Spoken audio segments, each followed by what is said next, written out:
One of the most anticipated movies in a long time is about to come out. The Dark Knight Rises.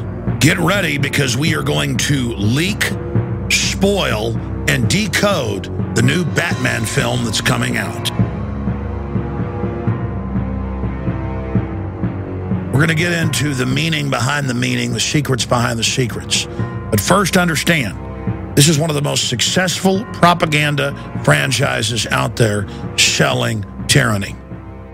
For all of you that say it's just a movie, for more than 50 years, the Department of Defense has paid and financed for most major action films.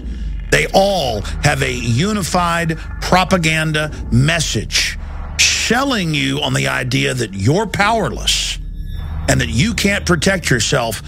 Only shadowy groups, by violating your rights and liberties, can keep you safe. Throughout the Batman franchise, any vigilantes other than Batman are powerless, pathetic, fat, stupid, or psychopathic. To understand the conclusion of the Dark Knight series, we first have to go back to the beginning. In Batman Begins, a secret society known as the League of Shadows, led by Ra's al Ghul, played by Liam Neeson, seeks to put a poisonous psychotropic drug in the water supply to drive Gotham, the archetypal New York, into total insanity. Then he will bring order out of the chaos. And as all informed people know, governments have been fluoridating water supplies for more than 60 years, causing brain damage and cancer. So we see here in the first installment a revelation of the method, or the power structure, showing you how they operate. That there are secret societies that manipulate for good and bad.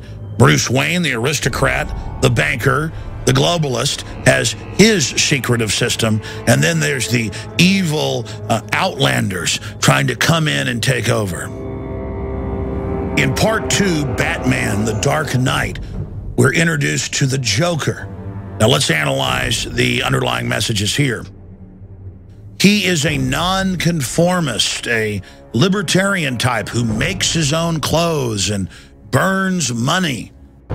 Nothing. No matches on prints, DNA, dental.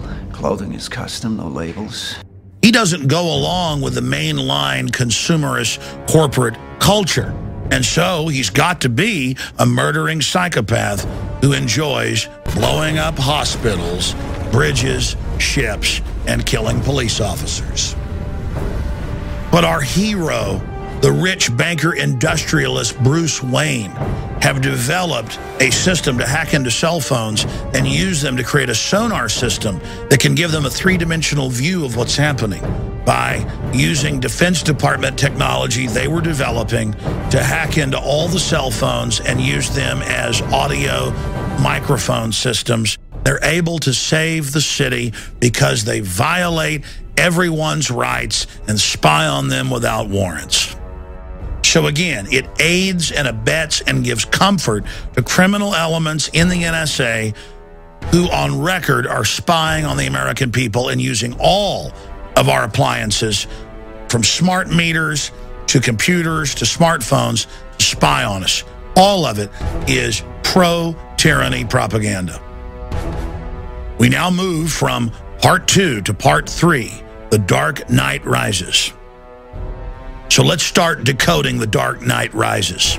Number 1, look at the name, The Dark Knight Rises. And we're told that he's willing to give it all up. You've given them everything. Not everything. Not yet. Oh, you've already given these people so much. I haven't given everything. So he's this Christ figure, this dark Christ who is fighting the evil secret society led by Bane, who is coming to destroy Babylon, the beautiful city. Here's a few juicy spoilers. Batman gets his back broken in a fight with Bane. At the end, as Bane is dying, we learn that he's a Darth Vader character who can't survive without the mask, which is the recurring cyborg archetype that humanity can't live without machines. Who is Bane? He's a symbolic demon, a destroyer, a symbol of the Hegelian dialectic. order out of chaos. To the conscious mind, these symbols don't register. To the subconscious, they are clear commands, just like you're a computer. The power of Hollywood, the power of images to program the mind is not debated. And the Pentagon and Madison Avenue know that. Remember back in 1975, when for more than 2 years, the beaches were almost empty in the United States and areas of Europe and Australia because people were so scared that a giant shark was going to eat them? Psychological warfare chiefs certainly paid attention to that.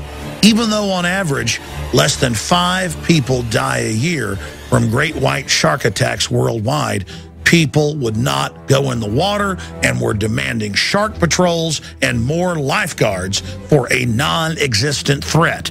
And that's what these movies do, not just these Batman films. Every one of these films has terrorists blowing up major cities constantly to create the psychological illusion that there's big sharks out there that want to eat you, and there's terrorists under every table that want to attack you and your family. And you notice at the end of Jaws, the shark has been killed. He's been defeated, but still the beaches remained empty.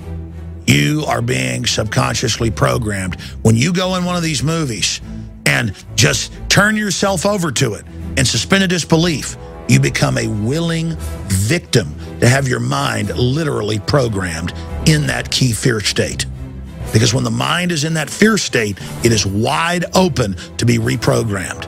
And now in the new film, we see the football game blown up. We see the police helpless if the state doesn't take every right we've got and turn our children against us and set up highway checkpoints and launch 30,000 armed drones and listen to our phone calls. Then none of us are safe because the non-existent threat of Osama bin Laden and Al-Qaeda and Bain are going to get us. The key to understanding why the social engineers want males in an arrested development junior high mentality state is simple. Through thousands of films and video games, we are bombarded with the idea that threats always come in the form of a giant evil monster or terrorist who openly announces themselves, not through slow cultural death.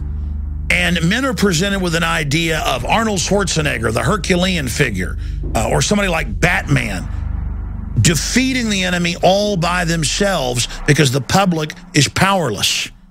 That's why now when I talk to so many men, they say, oh, you're such a hero. You go out and confront politicians. You go out and, fight for freedom. I'm glad you're there. What do you mean? I'm just an average person like you. We're not fighting big green Martians from Mars. We're not fighting shadowy groups like Bain, unless you talk about the private Federal Reserve that's hijacked this country. We're fighting the New World Order.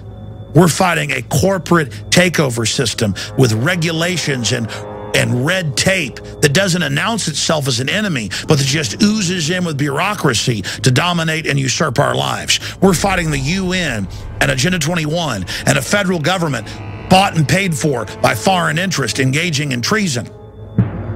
When you're conscious or awake, aware, watching, when you don't suspend your disbelief, you see the programming, the manipulation, the hypnotic suggestions right there like it's written on the wall. But when you're unconscious, like the general population, you are wide open to be victimized by this programming. Hey, I like a good action adventure and movie as much as the next person. There's nothing wrong with enjoying a film if you're aware of the implanted images. But it's important that people become conscious of the manipulation that's going on. So please share this presentation with your friends and family and visit Infowars.com/Batman, where we've posted some other examples of brainwashing that are taking place in our culture.